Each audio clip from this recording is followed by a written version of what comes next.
પલસાણા તાલુકાના કડોદરા ખાતે કેદારેશ્વર મહાદેવ મંદિરની પુનઃ પ્રાણ પ્રતિષ્ઠા મહોત્સવ યોજાયો, જેમાં ભવ્ય લોક ડાયરાનું આયોજન કરવામાં આવ્યું હતું।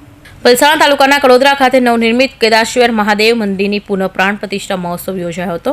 આ 3 દિવસીય પ્રાણ પ્રતિષ્ઠા મહોત્સવમાં પૂજા, હવન, શોભાયાત્રા તેમજ વિવિધ ધાર્મિક કાર્યક્રમોનું સાથે ભવ્ય લોક ડાયરાનું પણ આયોજન કરવામાં આવ્યું હતું। આ પ્રસંગે બારડોલીના ધારાસભ્ય ઈશ્વરભાઈ પરમારની ખાસ ઉપસ્થિતિ રહી અને કડોદરા નગરપાલિકાના પૂર્વ કારોબારી અધ્યક્ષ અંકુર દેસાઈનો જન્મદિવસ હોય અને ધારાસભ્ય ઈશ્વરભાઈ પરમારે કેક કાપી જન્મદિવસની ઉજવણી કરી લોક ડાયરામાં સમર્થકો સાથે મન મૂકીને ઝૂમ્યા હતા।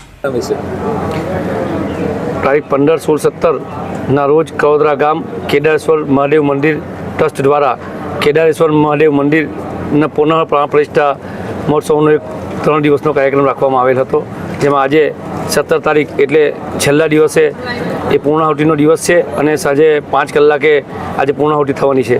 3 દિવસ કડોદરા સમસ્ત ગામ દ્વારા એ વિવિધ કાર્યક્રમો રાખવામાં આવેલ હતા, જેમાં 16 તારીખે રાત્રે એક ડાયરાનું આયોજન રાખવામાં આવેલું હતું અને જેમાં બારડોલી વિસ્તારના ધારાસભ્ય અને અમારા પરમ મિત્ર એવા ઈશ્વરભાઈ પરમાર સાહેબ પણ ઉપસ્થિત રહ્યા હતા અને આ કાર્યક્રમમાં જુસ્સો ભરવાનો એક પ્રયત્ન કર્યો હતો।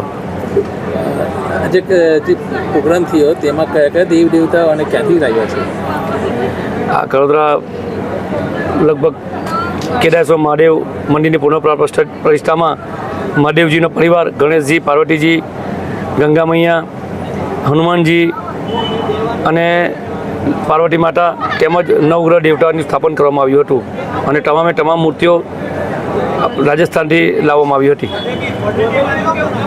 મંદિરની પ્રાણ પ્રતિષ્ઠા અને પૂર્વ કારોબારી અધ્યક્ષ અંકુરભાઈ દેસાઈના જન્મદિવસના અવસરે કડોદરા નગરપાલિકા દ્વારા નિઃશુલ્ક ચક્ષુ નિદાન કેમ્પ, ટીબીના દર્દીના ઓની કીટ વિતરણ, ગંગા સ્વરૂપે બહેનોને સહાયક, પાલિકાના કર્મચારીઓને હેલ્મેટ વિતરણ જેવા વિવિધ સમાજલક્ષી કાર્યોનું આયોજન કરવામાં આવ્યું હતું, જેમાં મોટી સંખ્યામાં લાભાર્થીઓએ લાભ લીધો હતો। Suresh Rathod, NTV news, Kadodara.